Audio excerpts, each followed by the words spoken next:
সুপ্রিয় শিক্ষার্থীবৃন্দ, তোমাদের আন্তরিক ধন্যবাদ এবং স্বাগতম জানাচ্ছি আমাদের এই অনলাইন প্ল্যাটফর্মে। তো তোমাদের সাথে আছি আমি ইঞ্জিনিয়ার স্বপন, সহকারী প্রকৌশলী, ঢাকা প্রকৌশল ও প্রযুক্তি বিশ্ববিদ্যালয়।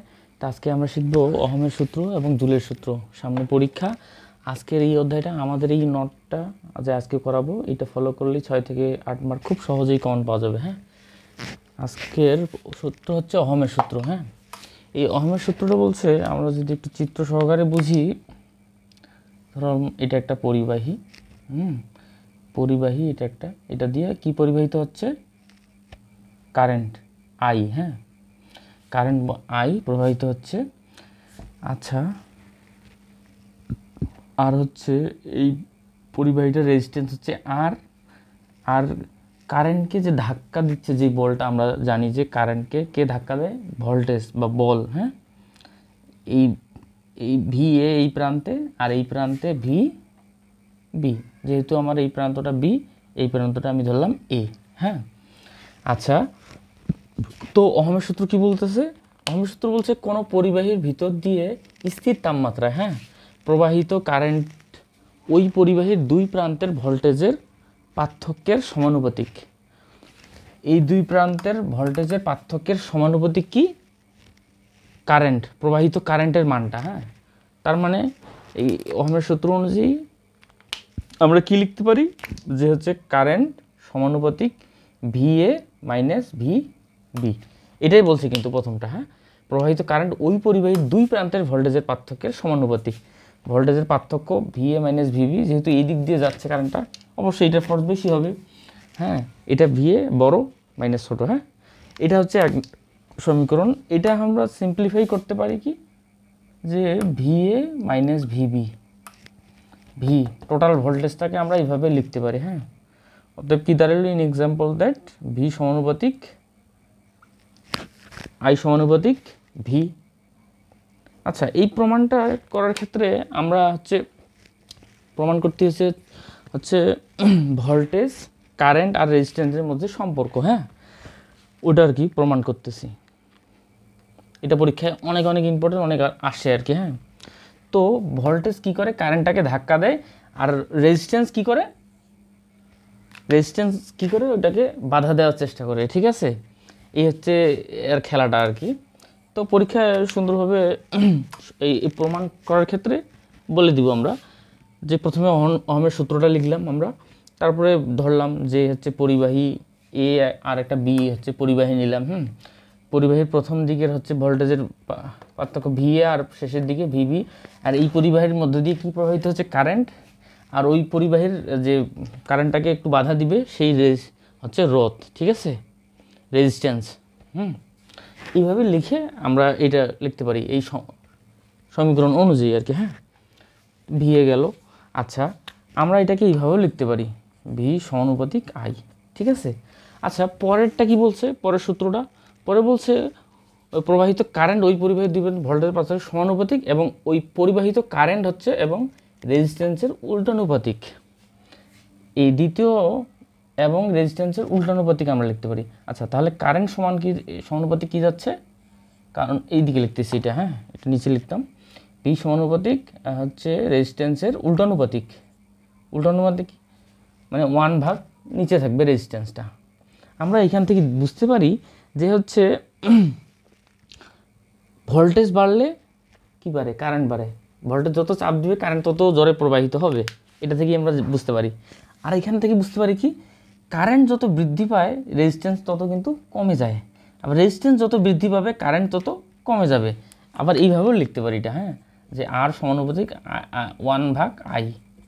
ঠিক আছে, এইটা যেমন আমরা লিখলাম আর কি, বেসিকের ক্ষেত্রে আর কি, খুব ইম্পর্টেন্ট, যে কারেন্ট যত বৃদ্ধি পাবে, রেজিস্ট্যান্স তত কমবে। আমরা এটা সহজ বুঝতে পারি যে এই বস্তুটা যখন এই বোর্ড দিয়ে আস্তে আস্তে প্রবাহিত হবে, এর ঘর্ষণের মানটা তত বেশি হবে আর কি। হ্যাঁ, যত জোরে প্রবাহিত হবে, তত ঘর্ষণের মানটা কম হবে। তোমরা এটা নিজেও বুঝতে পারবো। যেমন মোটরসাইকেল চালানোর ক্ষেত্রে আস্তে চালালে তোমার কিন্তু খুব কষ্ট হয় ওটা মুভ করা। হ্যাঁ, কিন্তু যদি তুমি 60-70 স্পিডে চালাও, খুব 2-3 জন খুব সহজেই চালাতে পারবা। ঠিক আছে, এইটাই হচ্ছে পার্থক্যটা। খুব স্পিডে গেলে তোমার ফ্রিকশনটা কম হবে, হ্যাঁ, বা রেজিস্ট্যান্সটা কম হবে। আর আস্তে আস্তে গেলে রেজিস্ট্যান্সটা বেশি হবে। ঠিক আছে, এইটাই হচ্ছে এইটার সম্পর্ক। অতএব আমরা লিখতে পারি অতএব ভি এই সমানুপাতিকটা উঠাই দিয়ে আই আর লিখতে পারি, হ্যাঁ, ওইখান থেকে। এইটাই হচ্ছে, এটা লেখার পর তোমরা আরেকটা যেটা লিখলাম ওটাও লিখবা, শেষে এই দুইটা থেকে আমরা এইটা পাই আর কি, হ্যাঁ। এখানে আর হচ্ছে একটি ধ্রুবক যেটা হচ্ছে রেজিস্ট্যান্স, হ্যাঁ, আর একটি ধ্রুব পরিবাহী রেজিস্ট্যান্স। তারপরে সুন্দর করে এইভাবে লিখবা সম্পর্কে, এটা হচ্ছে সম্পর্ক ভোল্টেজ, কারেন্ট আর রেজিস্ট্যান্সের মধ্যে, এটা হচ্ছে সম্পর্ক, ঠিক আছে। লেখার পর এখানে লিখবা আর হচ্ছে পরিবাহীর, সুন্দর করে প্রমাণটা আসে না সময়, পরিবাহীর রেজিস্ট্যান্স, হ্যাঁ, পরিবাহী রেজিস্ট্যান্স, যার একক হচ্ছে কি, রোধের একক হচ্ছে ওহম, এইভাবে লিখলা, হ্যাঁ। তারপরে দ্বিতীয়তে লিখবা আই, আই হচ্ছে কি, পরিবাহীর মধ্য দিয়ে প্রবাহিত, এটুকু লিখবা কারেন্ট, কারেন্টের একক কি, অ্যাম্পিয়ার। তারপরে লিখবা কি ভি, ভি হচ্ছে এখানে হচ্ছে, হ্যাঁ, ভোল্টেজ, ভোল্টেজের পার্থক্য, ভোল্টেজের পার্থক্য, এটার একক কি, ভোল্ট, বা হচ্ছে বড় হাতের ভি দ্বারা প্রকাশ করা হয়। এই হচ্ছে সম্পর্ক। আমরা এখন এইটার একটা অঙ্ক সমাধান করব, আশা করি বুঝতে পেরেছি আমরা। এখানে আমরা খুব একটা ইম্পর্টেন্ট অঙ্ক লিখছি, এইটা অঙ্ক করলে ওহমের সূত্রের আর কোনো অঙ্কের সমস্যা থাকবে না আশা করি, হ্যাঁ। খুব ইম্পর্টেন্ট, পরীক্ষায় প্রায় আসে। একটি বৈদ্যুতিক কেটলিতে নির্ধারিত ভোল্টেজ হচ্ছে 230 থেকে 250, মানে ওয়াটার হিটার আর কি, হ্যাঁ। যে বলছে যখন একে 250 ভোল্টের সরবরাহ ব্যবহার করা হয় তখন এটা 6 এম্পিয়ার কারেন্ট নেয়। যদি একে 230 ভোল্টের সরবরাহের সাথে সংযুক্ত করা হয় তবে কত কারেন্ট নেবে, ঠিক আছে। আমাদের এই কেটলিটা 230ও ব্যবহার করা যাবে, 250 ভোল্টের সাথে ব্যবহার করা যাবে। প্রথমে বলছে আমাদের 250 ব্যবহার করলে 6 এম্পিয়ার নেবে। আচ্ছা, সলিউশনে যাই আমরা। খুবই ইম্পর্টেন্ট, আমাদের ভোল্ট দেওয়া আছে প্রথম ক্ষেত্রে কত, V1, প্রথম ক্ষেত্রে আমি ধরলাম V1 250 ভোল্ট। আচ্ছা, কারেন্ট I1 ধরলাম, কারেন্ট কত নেবে, হচ্ছে 6 এম্পিয়ার, ঠিক আছে। আচ্ছা, আমরা কি জানি V = IR, সবগুলো 1 1 এগুলো, হ্যাঁ। আচ্ছা, V1 এর মান হচ্ছে 250, I1 এর মান হচ্ছে 6 × R, অতএব R = কত পাবো আমরা, 250/6 দিলে 41.67 ওহম। আমরা এই কেটলির রেজিস্ট্যান্সটা পাওয়া গেলাম এত ওহম, ঠিক আছে, এটা পাওয়া গেলাম।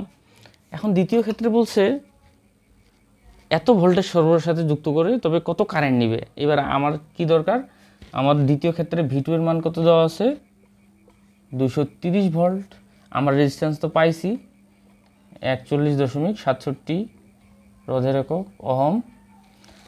এখানে বলছে কারেন্ট কত নেবে।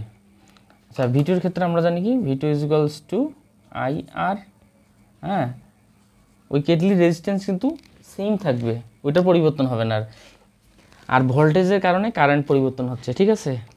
এটা আর কি বুঝাইতে চাইছিলাম যে রেজিস্ট্যান্স ওর কোনো পরিবর্তন হবে না। আচ্ছা, V2 এর মান কত দেওয়া আছে আমার, এবার 230 ভোল্টের সাথে যুক্ত করব।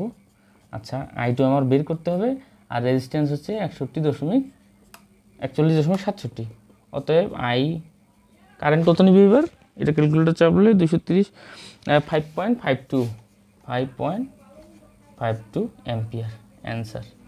এটুকু লিখলেই 5 থেকে 6 মার্ক আমরা নিঃসন্দেহে কমন পাবো। তো তখন আমাদের সাথে থাকার জন্য ধন্যবাদ।